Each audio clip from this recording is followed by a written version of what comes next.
वज़ीर आला खैबर पख्तूनख्वा ने पुरअमन ने एहतजाज करने का ऐलान कर दिया। कहते हैं कि इंतखाबात से कबल भी हमारे कागजात छीने गए, हमने अपने आइन की हिफाजत करनी है। इदारे यकीन दहानी कराएं तो दोबारा इंतखाबात के लिए तैयार हैं। जो हमारा मैंडेट चोरी हुआ है पूरे पाकिस्तान में, और हमारा ज़ाहिर बात है पख्तूनख्वा में भी चोरी हुआ है मैंडेट। हमारी हुकूमत तो बन गई है बहुत अक्सरियत से, लेकिन हमारा मैंडेट यहाँ पर भी चोरी हुआ है।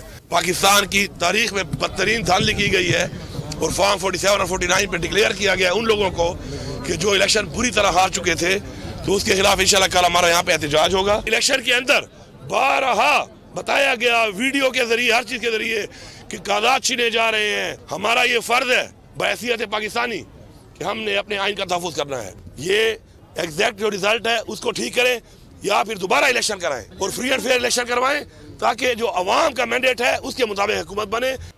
जाली असम्बलियों में होने वाला सदारती इंतखाब भी नाजायज़ और गैर जमहूरी है। अमीर जमात इस्लामी सिराजुल हक का सदारती इलेक्शन पर रद्द अमल। कहा, जमात इस्लामी अपनी तयशुदा पॉलिसी के मुताबिक सदारती इंतखाब का हिस्सा नहीं बनी। मैंडेट चोरी के नतीजे में आने वाली हुकूमतें अवामी मसाइल हल नहीं कर सकती। नौजवान ज़हीन मगर वसाइल न होने के बायस बैरून मुल्क जाने पर मजबूर हैं। सब्सक्राइब करें और बेल दबाएं ताकि कोई खबर रह न जाए।